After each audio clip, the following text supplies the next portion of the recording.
Hey guys, so today we have some more 8 Passengers updates. I feel like I didn't post a video for the last like 2 weeks or something. I was just trying to figure out what's happening, what's going on, but I will link my last video in the description just so that you guys can catch up if you don't really know what happened. It's been a few weeks since the arrest and people have spoken out and kind of discussed this whole thing. So Sherry went to court and she's been sitting on some of the custody issues, obviously between Kevin and Ruby, of who's going to have the children. Right now neither of them has the children. Ruby's still detained and she has been denied bail multiple times, and Kevin, I mean, there's a lot of conversation, his lawyer speaking out on his behalf to the media, but there's a lot of discussion about whether he should get the children, because I mean, he didn't do the last bit of like really awful stuff, but he definitely was involved in a lot of the disciplining while they still had the YouTube channel, and he did take part in Connections at the beginning. I don't know if people can remember that, but he was also not like a good, you know, he didn't do good things with Connections. He was also not respecting privacy and also pro, you know, all the discipline stuff. So it's like almost like he drew the line at the last bit, but he still did all the other 95% of stuff that Franke also did. So it's just a little bit like, is he the best option for the kids? And also as a father, surely you'd want to know how your kids are doing. Like, he had Chad with him for the last like few months of him and Ruby being separated, but it's like, did he at no point show interest in the children, see them, meet up with them, have them over, like see how they were doing? Like, that to me shows massive neglect, and I just don't know if that's someone who should have the children. Now, they also allegedly found a safe room in the house, and some honey and cayenne pepper was used on the wounds, and that's all we know about kind of the state of the situation. So if they did have a safe room in the house, I do wonder what it was being used for. And apparently honey and cayenne pepper was used to like heal the wounds from the tape and all that stuff. Just obviously, just like, why not just take them to the doctors? But then you wouldn't take them to the doctors because then you'd get arrested, because I'm assuming even in that whole state, Ruby and Jodi still knew what they were doing wasn't legally right or ethically right, but they were just doing it because, you know. Now, a few people have spoken out, including Bonnie and Julie, who are both Ruby's sisters, and they're also influencers on the internet. Now, Bonnie posted a video but then deleted it because she got a lot of hate, because she was basically trying to, you know, take all the blame off herself, or, you know, I didn't know what was happening, I didn't know what was going on, and that whole thing. And people were just kind of like, how could you not know? You guys are like family, these are your niece and nephews, like why would you not know what was going on? So she deleted that one and then posted another video, and similar time Julie, another sister, posted her video. So both videos feel like decent clarifications of the situation and decent clarifications of their mindsets throughout everything, but both feel like they are just trying to take the blame off themselves, which I understand it must be very difficult to feel blamed or actually be blamed for the situation, but they both feel like they are just being like, oh, we had no clue. If we knew what was happening, we would have done more. We have kept quiet for 3 years on the topic of our sister Ruby and Jodi and Kevin and Connections. That is what we have stayed quiet about. We did not know what they were doing because, like we said, we were cut off. We did not have access to anyone. My thoughts towards Ruby and Jodi and Kevin and Connections is that it was all bullcrap. It was complete indoctrination of this thing that they created. I don't agree with how extreme they are on everything. I knew they were weird. I knew that they were off. Those are the things that we kept quiet about, because what was I gonna say? What was I going to do? I was not gonna come out and publicly say that I don't like my sister and I don't like what she's doing and I think she's weird.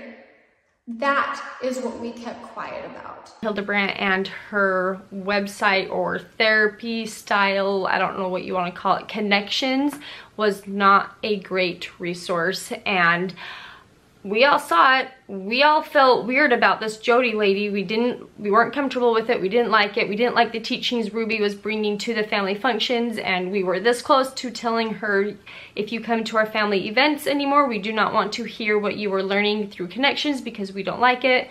We never did say that to her, but we thought it. We are in complete shock still as to what she had done, because we had no idea of what was happening.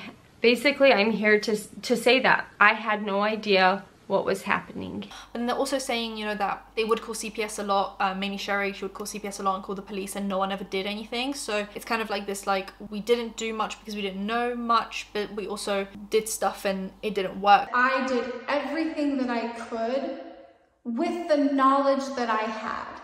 and within the legal rights to Ruby and Kevin. So it's just a bunch of, but they are getting hate right now and getting blamed a lot, when in reality, I mean, this is all Ruby's fault, really. Ruby and Jodi are to blame the most, and then Kevin, because he's also their parent. I feel like he had more of a responsibility than the sisters did. But those are your children. Like, you should realistically be in the know about what is happening to your children. And then I'd say it's the rest of the family, right? And Kevin gets a lot of the blame from Bonnie. Bonnie is definitely going hard on Kevin right now, being like, these are your children. Why didn't you know what was happening? The one person that could have done something within his legal right was Kevin. We had zero contact with him. It was Kevin's job to check in on things, and he did not. And now you're just showing up and being like, give me the custody. I'm the good guy. I'm the good parent. It's like, you didn't show any of that. You didn't show us that you're a good parent. Sherry had actually called the police on her mum in the past as the children were being left home alone for multiple days at a time, but nothing was done. So I do wonder how much Kevin knew. If Sherry knew that, Sherry was at uni and had fallen out with her parents at that point. So if she knew that the kids were being left alone somehow, then why did Kevin not know as the other parent, as like co-parenting with Ruby? Why did Sherry know more than him? I don't know. Kevin has made a statement through his lawyer and said that the two had been separated for 14 months and he wanted to work on things, but she didn't. I'm assuming that was at the persuasion of Jodi. Like, I'm assuming Jodi was ruining their marriage the way she's done with many of previous clients. But that doesn't excuse his lack of attentiveness to his children. Chad was left with him and the rest of the kids were left with Ruby. The lawyer also said that Kevin is now making an effort to fix things rather than point fingers, which is a dig at Bonnie and kind of Jodi for blaming it on him. But it's like, this isn't the slay that he thinks it is, because he's the parent. He should be more aware of what's happening to his children than aunties of the children. Like, I don't know some of my aunties. They wouldn't know if I was going through anything. They wouldn't know if I was alive or dead. So I don't understand, they were quite close, so obviously they should have been in the know, but you're the parent, so to then be like, well, I'm not going to point fingers because that's not going to help anyone. It's like, yeah, but you're the dad. People should be pointing their fingers at you, because where were you in all of this? Now, he did run connections, like I said, with Ruby in the past and said very similar things to what Ruby was saying with Jodi. So I don't see how he's trying to distance himself from that form of discipline when he was there for most of what people thought was wrong. When they sent Chad to that wilderness camp, he was part idea of that. When they didn't pack the lunches for the kids, when they were doing the whole going to school to petition about the songs that were being used in a flash mob. He was there for all of that. He was there for all the exploiting the children for views, showing their first periods, their sex talks, that whole thing. He was there for all of that. So I don't know how he's managing to distance himself from this whole situation when he was the perpetrator of 95% of the situation. It's just the last 14 months that he wasn't aware of, allegedly. They were separated, I read, for 13 months, so they weren't living with each other. How much was he seeing the kids? Almost not at all. Actually, not at all. Why is that? Why is that? Because she told him it was better, that they needed to work on their marriage and needed to keep their family together, but that everything was better off with him not in the home and not communicating with the children. He wasn't calling the kids, checking in on the kids, seeing how they're doing? He's the father. I totally understand that. That was the big question on my mind and the big question on a lot of people. If you've read everything that's in the media, he's getting raked over the coals for that. But what people don't understand is that he was trying to preserve his marriage. He was taking direction from her. She's the one who asked him to leave the house and indicating that in order for him to be able to get back together with her and be a family, that she was requesting that he leave the home and that he not contact them or the children. Later told him that everything was blissful at home. It was so much better without him. Now, the judge wants to make the custody proceedings private because for now they're public, so obviously Sherry can attend the Zoom meetings. And if they were to be made private, she wouldn't be able to attend, which I do think she should be more involved, considering she was really fighting for these kids. Now, past victims of Jodi have actually come out, e.g. Jesse, and their story sounds very similar to what Ruby's kids have gone through. It's the separating them from everyone around them, destroying their support systems, saying that they're lying and gaslighting them into believing that they did things they didn't do so that then you can punish them for doing those things. An office in Thanksgiving Point, there was a little side office closet kind of room. It was like a little bit bigger than a closet, but it didn't have any windows. It had a table, a chair, an actual closet, and that's about it. So that's where when I was pulled out of school and I started living with her full time, because she worked, I went with her to work, and that's where I stayed. And sometimes she would lock me in it, sometimes she wouldn't.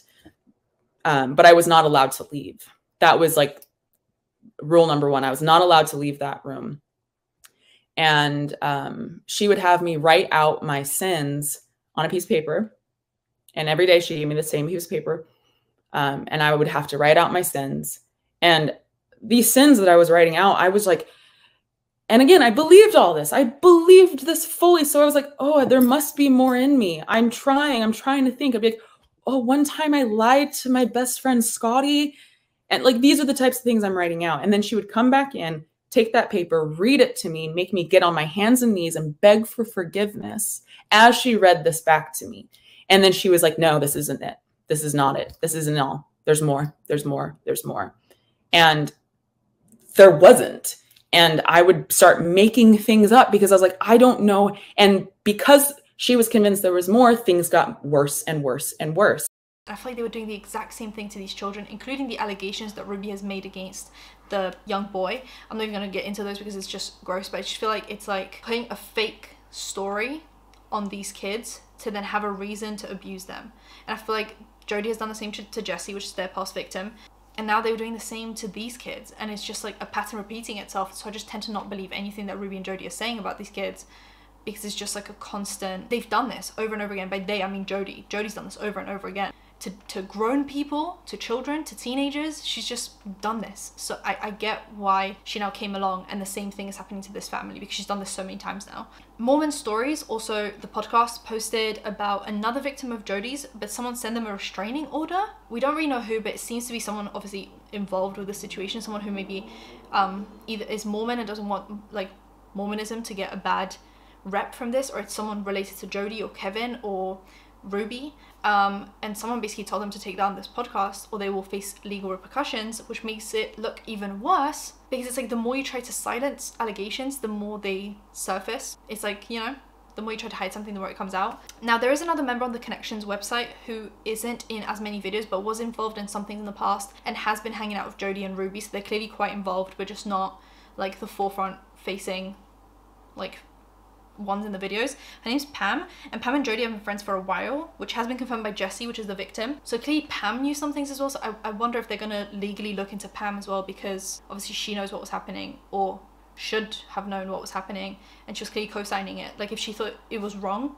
or abusive, she would have called the police, but she didn't. So she's almost as much to blame as well, because she was just standing by watching these kids get treated like this, and past victims like Jessie, and didn't really do anything. So I do hope that they look into this Pam person as well, so that everyone gets the consequences that they deserve. Now, the IRS actually, which is, I do know the American tax system. We have the HM Revenue, you guys have the IRS, similar vibe, lists Jodi's connections as charity, so they don't pay any taxes, but she owns this massive mansion which doesn't seem to be used for any like classes or camps or anything. Like she just had Ruby living there, but it's like, is that really considered a charity? So I do hope the IRS also looks into Jodi and screws her up even more. I hope everyone gets screwed. I hope Ruby and Jodi go to jail. I hope that Jodi gets screwed financially because the IRS, even if she leaves jail, she's still screwed. I don't personally hope that Kevin gets the children, but I also don't know who the children should be with. I hope Pam gets investigated for being in that whole situation without alerting the authorities. And I hope the children get to live a good rest of their lives with maybe therapy and support. And I hope Sherry is, you know, able to get through this, because she's probably blaming herself for a lot of what was happening, even though it wasn't her fault, because she kept on alerting the police and the CPS and no one was doing anything. Pam also hasn't responded to questions for comment, so she hasn't said anything, which is kind of guilty in itself.